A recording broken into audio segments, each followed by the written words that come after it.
My name is Leslie, and in this episode of the Zero Waste series, I'm going to be talking about the 5 R's, which are refuse, reduce, reuse, rot, and recycle.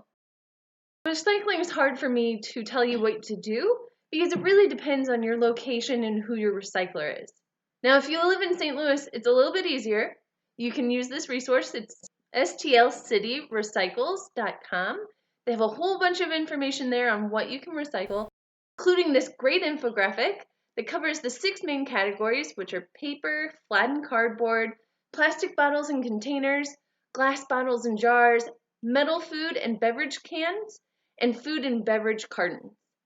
If you don't live in the city, then the best thing that you can do is contact your local recycler. You can either give them a call and ask them what can be recycled, or you can look on their website and see if they have it listed there. In addition to curbside recycling, there's a lot of other things that you can recycle too that your curbside recycler won't take, such as plastic film.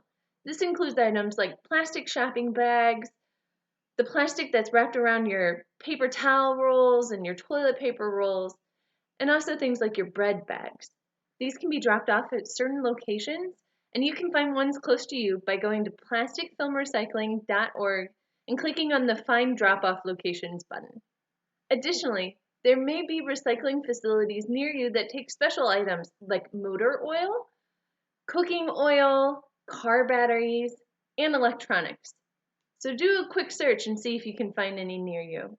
Lastly, there's a company called TerraCycle, and they recycle a lot of really hard to recycle items. And you can check out all the different things that they take at terracycle.com. Now the next R is rot, or composting. And possibly the easiest way to go about this is just looking in your area to see if there's any drop-off locations near you.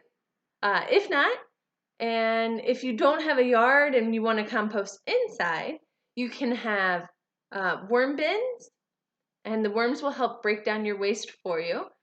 Or you can have an electronic composter. Then if you do have a yard and you want to compost outside, you can create compost piles, or you can even have a compost bin. Now, if you don't want wildlife or your pets getting into your compost, then I would recommend getting a bin. And in your bin, you can put any type of plant matter. So this can be leaves and grasses.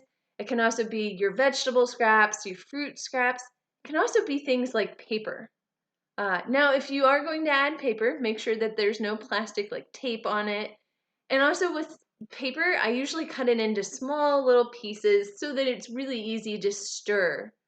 You do want to add water and keep your compost a little bit moist, but not saturated. And you don't want it dry. It won't break down as quickly. And you do want to stir it. That will help it break down faster as well. Now, to have it the most optimal, you will have to balance your carbon to nitrogen ratio. There's plenty of resources online that you can check out. But if you're not worried about the speed of the compost, then you really can do whatever you want as long as you're sticking with plant materials. Now for reduce, I see this as very much like a minimalist mindset where you only buy and own the things that you really find necessary and essential to your well-being, and you avoid all the extras.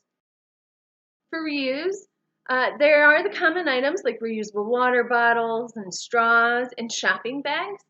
But with the zero waste mindset, you start trying to look at how you can reuse all sorts of items. I did this by looking at my own waste that I was still producing after recycling and reducing and composting to see what I was still throwing away. For me, a big thing that I was throwing out was tissues because I'm a year-round allergy sufferer. So I started looking into reusable options and found that I could cut up an old t-shirt into small strips like this, and I use them just like tissues. So I use it once, throw it in a pail. Once I've used them all, in addition to some towels, I'll throw them in the wash and clean them, and then I have a fresh load of clean tissues. I also switched to reusable towels instead of paper towels. And anytime I went to throw an item away, I tried to think of ways that I could reuse it. And I also started thinking of ways I could reuse items before I purchased them at the store.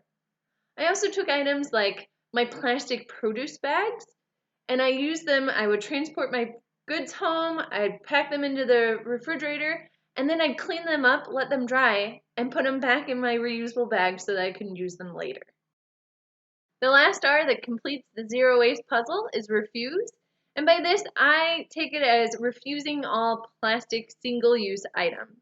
So if there's a way for me to choose an item that doesn't require packaging, I will take that option.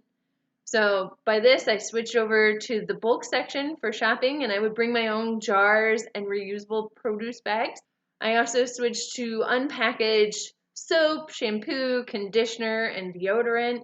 I also found a toilet paper company that doesn't have any plastic packaging other than the tape that comes on their cardboard box. I also started making a lot of my own items like dog treats, toilet cleaner, general purpose spray, dish detergent, and laundry detergent. Now those are the 5 R's that I've followed to help me live a zero waste life.